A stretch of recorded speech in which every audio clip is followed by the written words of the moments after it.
Shalom, selamat pagi, salam sejahtera, Bapak Ibu, saudara-saudara yang diberkati oleh Tuhan. Senang sekali kita boleh diperjumpakan kembali dalam santapan rohani kita atau sarota dari Gereja Toraja Jemaat Silo Campagaya Klasis Makassar Tengah. Mensyukuri akan hari anugerah Tuhan pada saat ini. Kita bersama-sama membuka hati dan pikiran kita untuk disapa dan diterangi oleh firman Tuhan, sehingga apa yang kita lakukan berkenan di hadapan Tuhan dan menjadi berkat bagi sesama kita dan diri kita sendiri. Karena itu mari bersama kita buka hati kita dan kita berdoa. Tuhan, kami bersyukur kepadamu ya Tuhan, ya Allah kami. Di pagi hari ini Engkau menganugerahkan hari baru.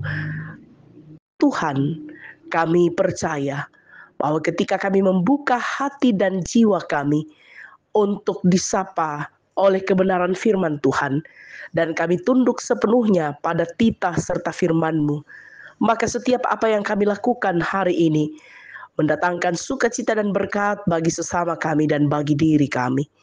Karena itu Tuhan, kami telah siap untuk mendengarkan firman-Mu. Berbicaralah, sebab sesungguhnya kami anak-anak-Mu siap mendengarkannya. Di dalam nama Tuhan kami Yesus Kristus kami berdoa. Amin.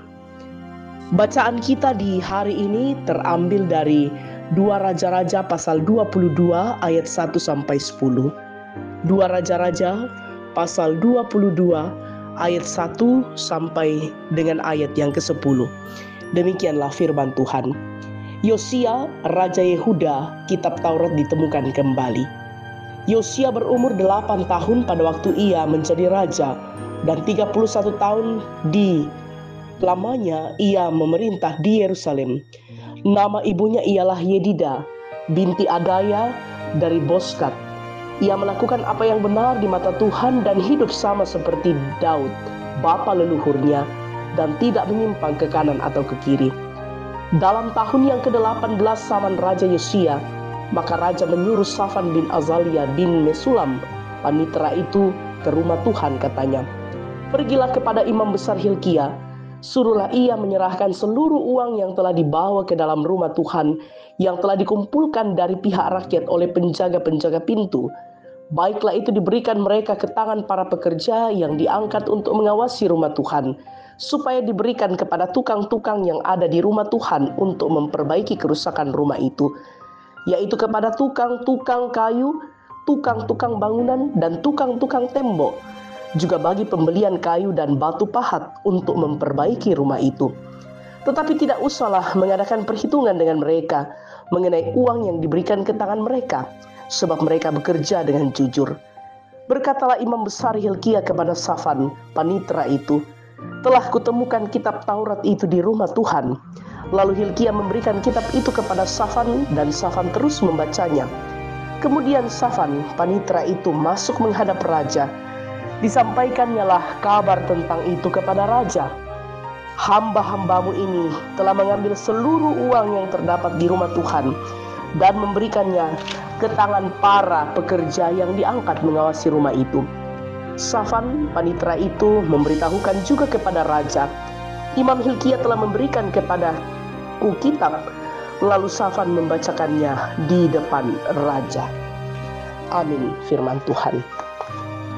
Dari bacaan kita di saat ini diberikan tema untuk kita hayati bersama, yaitu berkualitas karena melakukan kebenaran. Berkualitas karena melakukan kebenaran.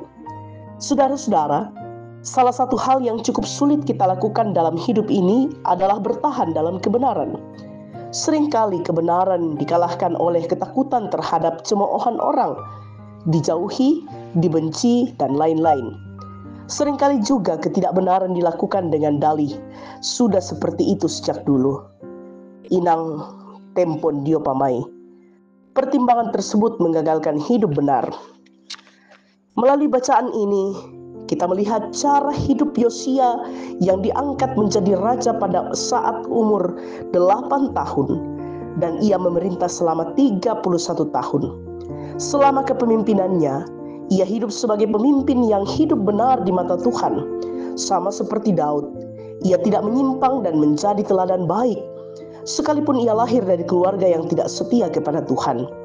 Ayahnya yang adalah seorang raja melakukan apa yang jahat di mata Tuhan. Selama masa pemerintahan ayah dan kakeknya, bait suci telah disalahgunakan. Hizkia, leluhurnya, telah mengambil barang dari bait suci untuk membayar upeti kepada Sanherib. Keadaan itu menunjukkan kualitas kepemimpinan dan moralitas buruk suatu bangsa. Saudara-saudara, Yosia tampil menjadi seorang pemimpin yang taat dan setia kepada Tuhan. Tuhan menjaganya di jalan yang benar dan memakainya membawa perubahan besar bagi bangsa Israel. Hal itu tampak melalui perbaikan kembali rumah Tuhan. Dapat kita baca dalam ayat 3-7 bacaan kita. Yosia memiliki semuanya karena ia tekun membaca firman Allah yang membuatnya sebagai pelaku kebenaran. Meskipun ia mewarisi kekacauan, ia tidak menganggapnya sebagai sebuah kebiasaan leluhur. Orang percaya memiliki tanggung jawab dan hak istimewa untuk menjalani hidup berkualitas menurut firman Allah. Kita semua bertanggung jawab untuk memperbaharui warisan atau kebiasaan hidup yang tidak benar berdasarkan firman Tuhan. Kualitas kita ditentukan oleh seberapa kuat dan beraninya kita mengupayakan kebenaran. Tuhan dimuliakan. Amin. Mari bersama kita berdoa.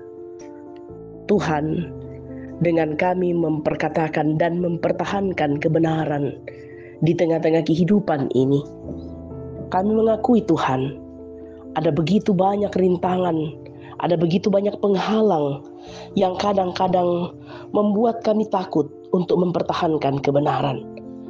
Kadang-kadang membuat kami tidak lagi untuk hidup pada jalan kebenaran itu.